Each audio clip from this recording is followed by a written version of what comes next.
माझं लग्न अशा पुरुषासोबत झालं जो कधीही बाप बनू शकत नव्हता। माझा नवरा खूप चांगला माणूस होता, त्यामुळे मी त्याच्यासोबत खूप सुखी होते। एक दिवस मला चक्कर आल्यामुळे माझा नवरा मला डॉक्टरांकडे घेऊन गेला। चेकअप केल्यानंतर कळालं की मी प्रेग्नेंट आहे। प्रेग्नेन्सीची बातमी ऐकून माझ्या नवऱ्याने माझ्यासोबत जे केले ते ऐकून तर तुम्हाला आश्चर्याचा धक्काच बसेल। माझा नवरा नपुंसक होता, परंतु लग्नाच्या 3 महिन्यांनंतर मी गर्भवती राहिली आणि या गोष्टीने माझे संपूर्ण आयुष्य बर्बाद केले। आणि जेव्हा मला माहित झाला की हे बाळ कुणाच आहे, तेव्हा माझ्या पायाखालची जमीनच सरकली। कधी कधी आपण स्वप्नातही विचार करू शकत नाही अशा गोष्टी आपल्या आयुष्यात घडतात आणि माझ्या आयुष्यात देखील असेच काही घडले होते। माझे नाव प्रियंका आहे। माझे वय जवळजवळ 36 वर्षे झालं होत, परंतु अजूनपर्यंत माझे लग्न झालं नव्हतं। माझे आईवडील आमच्या लहानपणीच गेले होते आणि माझ्यावर 2 छोट्या बहिणींची जबाबदारी होती। मी नोकरी करून माझा आणि माझ्या बहिणींचा उदरनिर्वाह करत होते। काही दिवसांनंतर मी माझ्या 2 बहिणींचे लग्न लावून दिले। माझ्या 2 बहिणीचे लग्न झाल्यानंतर मी घरात एकटीच राहिली होती। आई वडिलांचे छत्र तर लहानपणीच हरपले होते आणि माझ्या दोन्ही बहिणी लग्न करून आपापल्या घरी गेल्या होत्या। मला खूप एकटे वाटायला लागले होते। माझा एकटेपणा घालवण्यासाठी आता मला कुणाच्या तरी साथीची गरज होती। माझं वय खूप झाल्यामुळे लग्नासाठी देखील माझ्यासाठी स्थळ येत नव्हते। असेच दिवस जात होते। एक दिवस मी मार्केटमध्ये गेले होते तर तेरे मला माझी खूप जुनी मैत्रीण मला भेटली। आम्ही दोघेही एकमेकांना खूप दिवसांनंतर भेटलो होतो।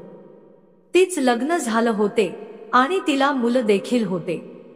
अचानक तिने मला माझ्या लग्नाबद्दल विचारलं तर मी तिला सर्व गोष्टी सांगितल्या। बोलता बोलता तिने मला सांगितलं की तिचा एक भाऊ आहे आणि त्याचं वयवर्ष जवळजवळ 40 आहे।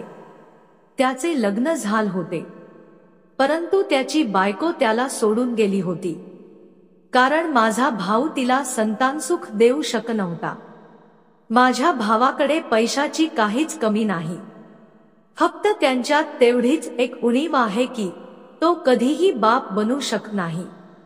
तिच्या भावाबद्दल तिने या सर्व गोष्टी सांगितल्या। मी तिला म्हणाले की तू तुझ्या भावाचे लग्न माझ्यासोबत करून दे। मी तुला शब्द देते की मी कधीच तुझ्या भावाला सोडून जाणार नाही आणि त्याला त्याच्या या कमतरतेमुळे कधीच टोमणे देखील देणार नाही। माझे बोलन ऐकून माझ्या मैत्रिणीला अचानक धक्का बसला। ती मला म्हणाली, तुला चांगलंच माहित आहे की माझा भाऊ कधीच बाप बनू शकत नाही, मग तू त्याच्याशी लग्न करायला तयार का झालीस? त्यावर मी तिला म्हणाले, एकटीने असे जगण्यापेक्षा मी तुझ्या भावाला आधार दिलेला काय वाईट आहे? तसही माझ्या जगात दुसरं कोणी नाही। मी किती दिवस एकटीच राहणार आहे? माझा तो निर्णय ऐकून माझी मैत्रीण खूप खुश झाली, कारण तिच्या घरी देखील एका स्त्रीची गरज होती। तिची आई काही वर्षांपूर्वीच वारली होती आणि तिचा भाऊ त्यांच्या म्हाताऱ्या वडिलांसोबत राहत होता। ती म्हणाली, ठीक आहे, ही गोष्ट मी माझ्या भावाला विचारून सांगते। तस तर माझ्याकडून हे लग्न पक्क समजन, कारण माझ्या भावाला तुझ्यासारख्या जोडीदाराची गरज आहे। 1-2 दिवसांनंतर माझी मैत्रीण माझ्या घरी आली आणि तिने मला आनंदाची बातमी दिली। ती म्हणाली की माझा भाऊ तुझ्यासोबत लग्न करायला तयार आहे, परंतु त्याची एक अट आहे। मी घाबरतच तिला विचारले, कोणती अट? त्यावर ती म्हणाली की माझा भाऊ नपुंसक आहे, ही गोष्ट जगाला कधीही कळू देऊ नकोस। मी म्हणाले, चालेल, तेवढीच गोष्ट आहे ना? ही गोष्ट फक्त आपल्या तिघांमध्ये राहील।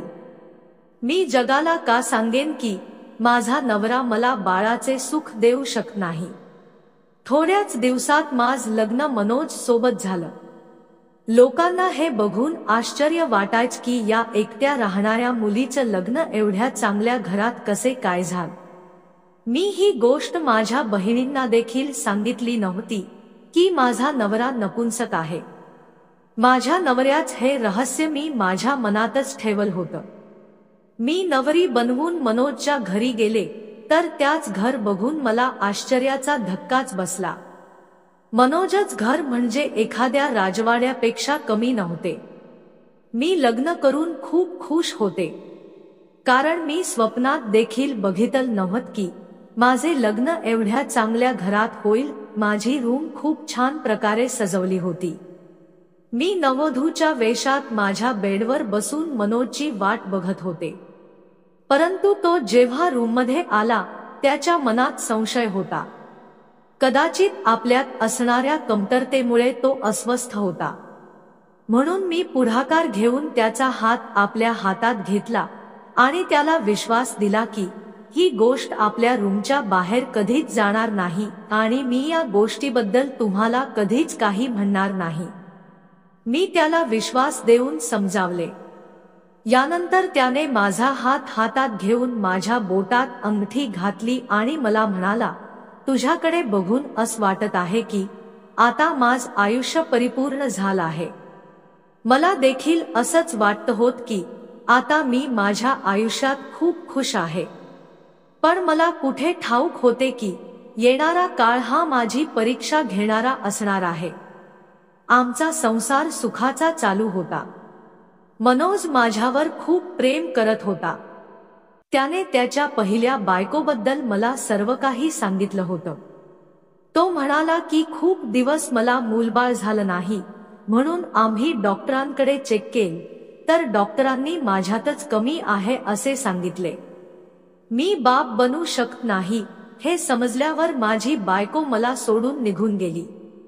मी दुसरे लग्न यासाठीच करत नव्हतो की मला भीती होती की माझे सत्य माहीत झाल्यावर माझी दुसरी बायको देखील मला सोडून जाईल। परंतु मला सर्व सत्य माहीत असूनही मी त्यांच्याशी लग्न करायला तयार होते, म्हणूनच त्यांनी माझ्यासोबत लग्न केले। मला देखील बाळाची खूप इच्छा होती, परंतु मला चांगल्या प्रकारे माहीत होते की माझा नवरा मला संतानसुख देऊ शकत नाही, म्हणून माझी इच्छा मी माझ्या मनातच ठेवली आणि मनोजला देखील विश्वास दिला की मी कधीच तुमच्याकडून बाळाची इच्छा ठेवणार नाही।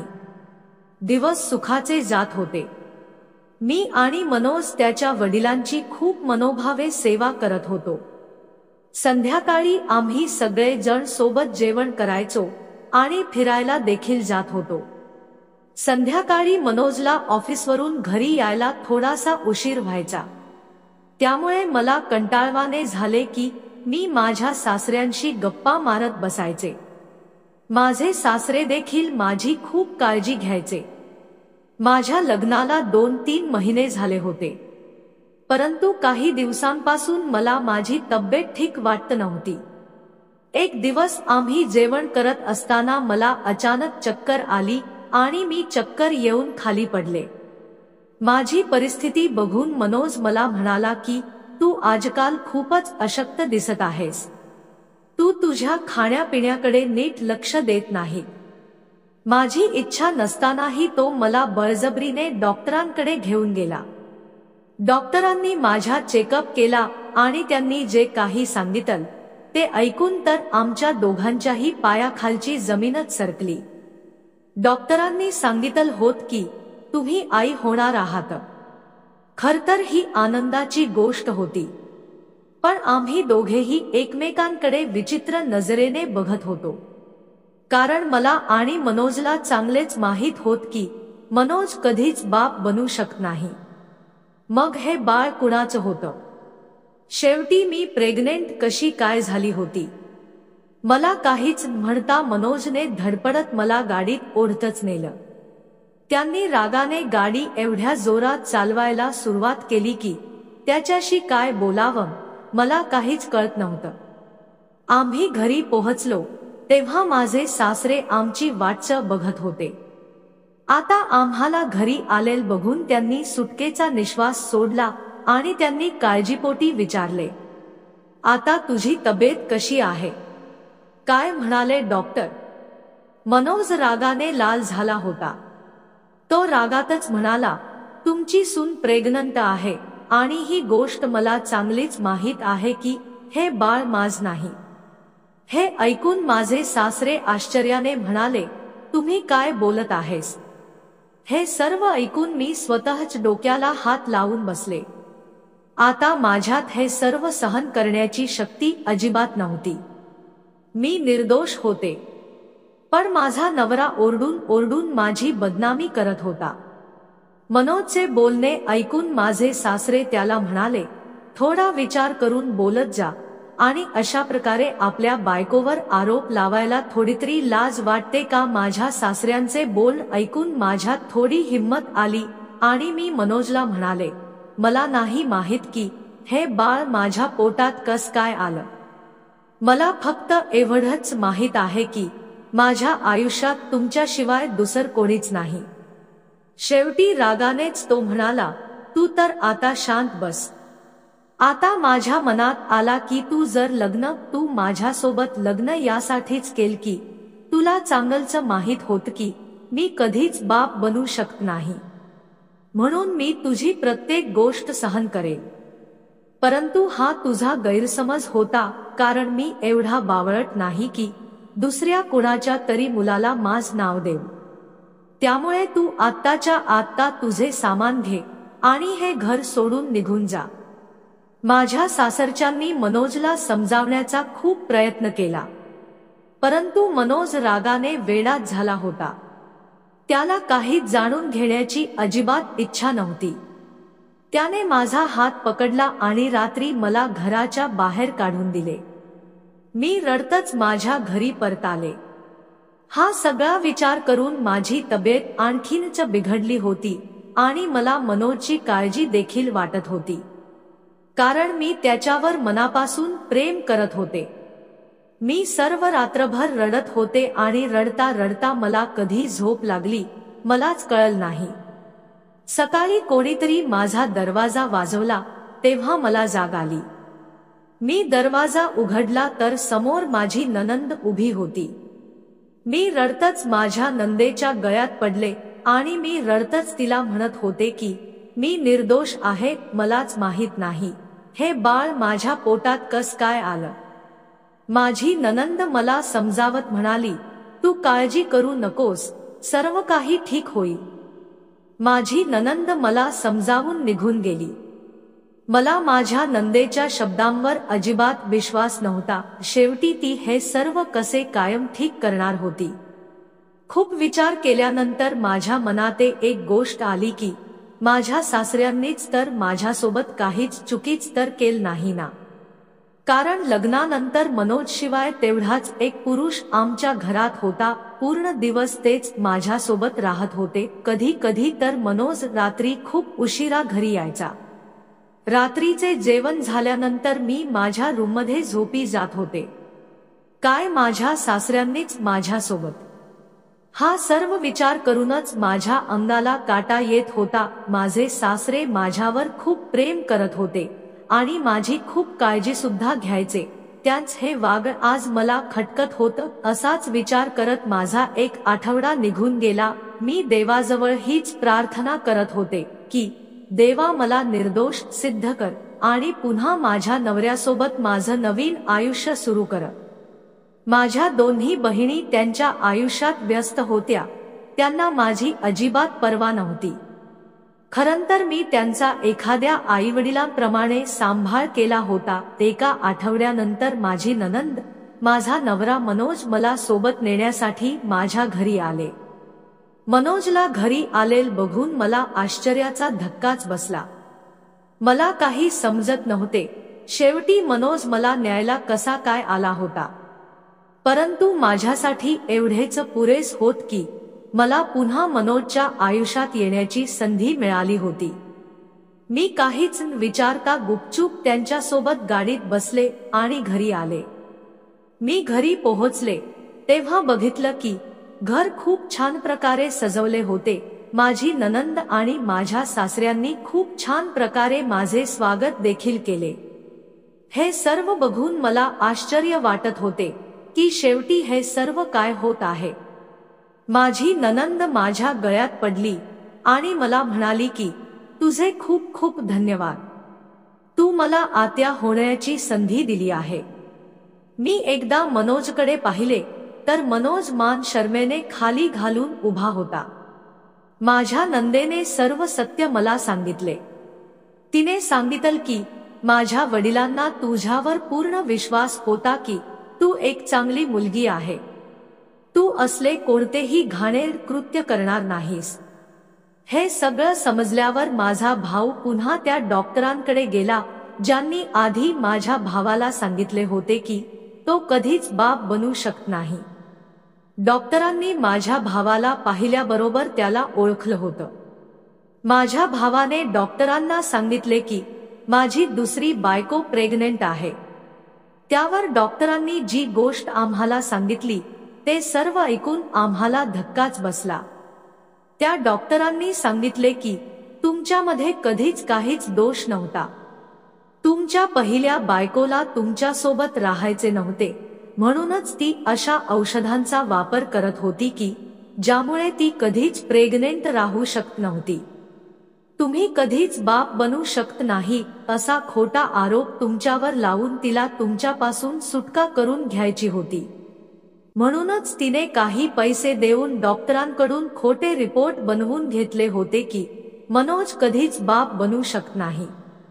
हे सगळं झाल्यानंतर ती दिवस रात्र मनोजला नपुसंक म्हणून टोमणे देत होती, म्हणूनच कंटाळून माझ्या भावाने स्वतःच तिला घटस्फोट दिला होता।